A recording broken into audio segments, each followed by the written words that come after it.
Welcome to Christ Tabernacle Apostolic Church Christian Education Adult Series, The Purpose and Plan of God. My name is Evangelist Tracy Williams, and we will be getting into the lesson today, which is entitled, In the Face of Opposition.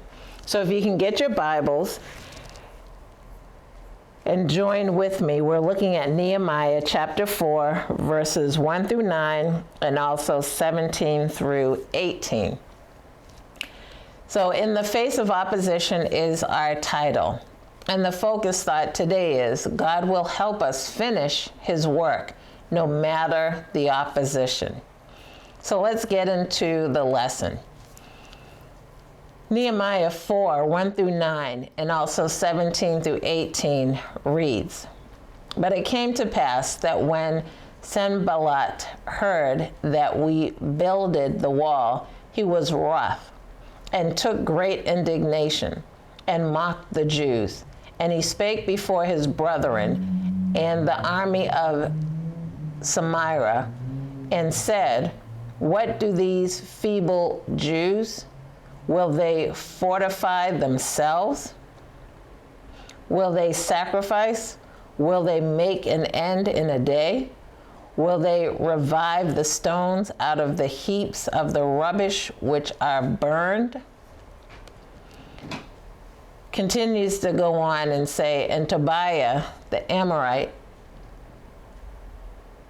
was by him, and he said, Even that which they build, if a fox go up, he shall even break down their stone wall.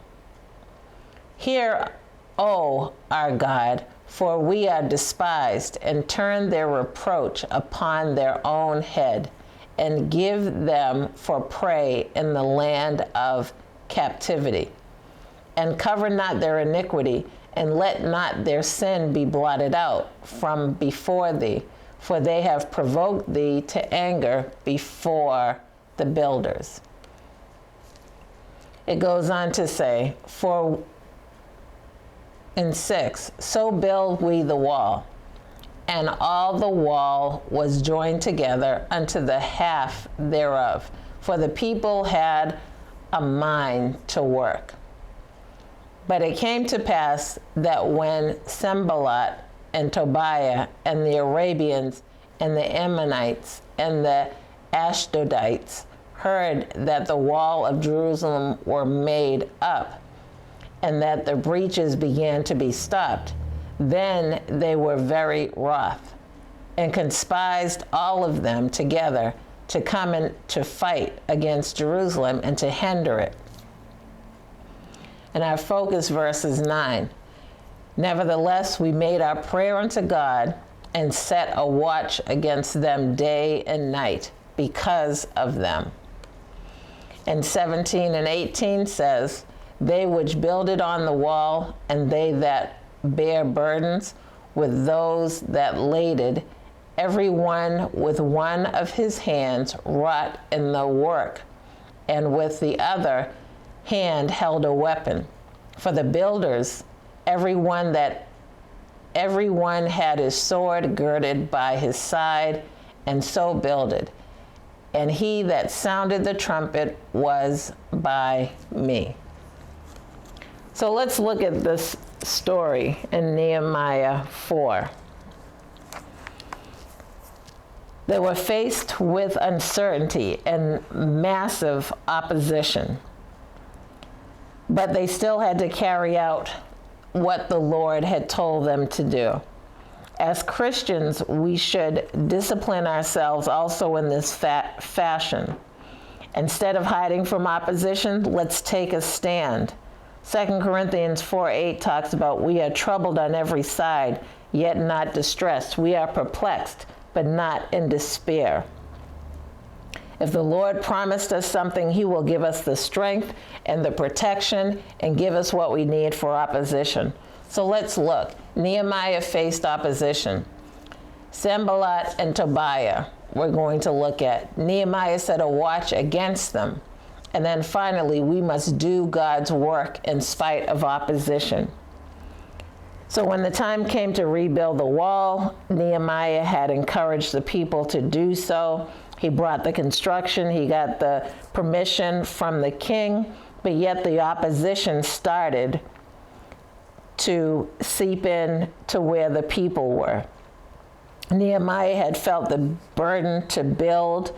They were in captivity, but yet they were allowed and given permission with letters of protection, with equipment that came from the king, with permission from the king, papers and everything, in order to rebuild the wall. Let's look at it. We can be given things, right? Given exactly what we need, and yet we face opposition in our lives every day. There's no exception. There's no one that is exempt. But how we face the opposition, how we face the difficulty, that is the answer. Facing it with God and Him alone. Humans will fail us, the human heart, the human mind, those that don't carry the same burden that we do, or want to be involved or run away when there's opposition. We know that God can strengthen us when we're afraid, and that He will give us courage. So Sanballat and Tobiah, they ridiculed, right? Ridicule is a powerful weapon, and then it can destroy your dream. No one wants to be humiliated. And then imagine too, the people were coming out from being in captivity. They were mocked by these people. And you know, you listen and you say, oh, well, it's words and words don't hurt, but they do impede, they do seep in. Words do get into people's minds. That's why words, we're going through a political race right now. And what are they both talking about? They're both using words. The enemy knows if you were a conquered people, or the enemy knows about low self-esteem and where people can be mentally, and uses the tool of mockery, uses the tool of ridicule in order to drive us back or to stop us from doing what the Lord wants us to do. These two men were in power, and then together they leaned on other people to first discourage the efforts of Nehemiah and the children of Israel. They despised them and wanted them to fall. They had a plan to destroy them. However, when the people of God aligned with purpose and they trusted in God, they handled their enemy. Deuteronomy 11:25 states, "There shall no man be able to stand before you, for the Lord your God shall lay the fear of you and the dread of you upon all the land that ye shall tread upon, as he hath said unto you." So let's look at this. Nehemiah set a watch against them. This is very interesting. Offense and defense, right? We must take measures to prepare for spiritual attack. We must learn to function while maintaining the job that God has set us out to do. We must be able to identify the people or the situation that is a threat for us, and then we must watch and look and be mindful and sober-minded. We can't hide, nor should we hide. The most important part of our testimony is to demonstrate what God can do in any situation, as an example for others to see, other believers to see, other non-believers to see, for those to be encouraged. We must set an example and not hide for what God can do. Nehemiah was able to identify his enemy and plan for a defense. By setting out a watch, they could alert the people when the enemy made a move towards Jerusalem. Keeping watch is a duty we must perform in our daily lives. And then finally, we must do God's work in spite of opposition, in spite of what is coming before us. With Joseph, he had much opposition from the time he told them that they would bow down to him, and the dreams that he had, being sold, having to run, being put in jail. He knew hard work, and he was diligent. And his work would earn him favor with the master, but yet he ended up in prison, right? And after he was in prison, and he was in that predicament, Joseph kept his faith, though, and continued to work, right? Not to earn favor with man, but to please the God that he loved. Remember, we face opposition every day, but we need to know and to please the God that we love. So let's go to a question. How can ridicule intimidate people from pursuing the purpose God has for them? Think about it. People will say that they're not affected, that it doesn't bother them, but daily ridicule, verbal ridicule. Sometimes you don't have to even touch anybody, just speaking words can hurt. Let's look at the next question. What opposition do you face, and does it hinder you from doing what pleases God? Look at the rock in the middle of the road. Sometimes our opposition can be huge. Sometimes our opposition can be many and small. But what opposition do you face? And does it hinder you from what pleases God? Can you get around your opposition? Can you go over your opposition? Can you tell God to remove your opposition? Or can you fight and push the opposition out of the way? So let's look at the second part. They built the wall. So 3 parts to this. Weapon in one hand, trowel in the other hand, and we must both watch and work. So Nehemiah brought the plans, the material. He had the right attitude to rebuild the wall. He talked to the people. The people were aware of the enemy around them, so strongly opposed to them building the wall, bigger in number, right? How could they work and fight simultaneously? Nehemiah had the challenging task of making a plan. So he had somebody watching, but just look at it. They talk about the Boy Scouts motto was be prepared. They were prepared, right?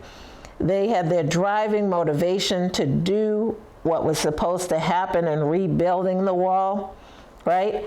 But it simply means that they were vigilant and prepared to face the challenge because they had a weapon in one hand and a trowel in the other. It stands to reason everyone had 2 hands. Therefore, they could have 2 things going on. They're doing their work, but then they had a weapon just in case they were attacked by the enemy. A constant state of readiness while rebuilding the wall. So look, a trowel in one hand. There are no shortcuts for completing a task.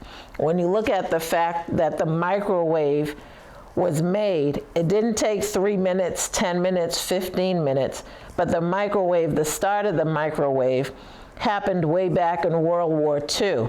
It took 30 years to develop what we know as the microwave today. So when you look at that, their work was hard, but they were ready to rebuild the wall. And they knew that they had to have a weapon in one hand and a trowel in the other. The last part is we must both watch and work. They needed to be prepared to fight as well as continue to build the wall, and in a timely manner. They had double duty, which isn't uncommon in the church. Some of us have double duty.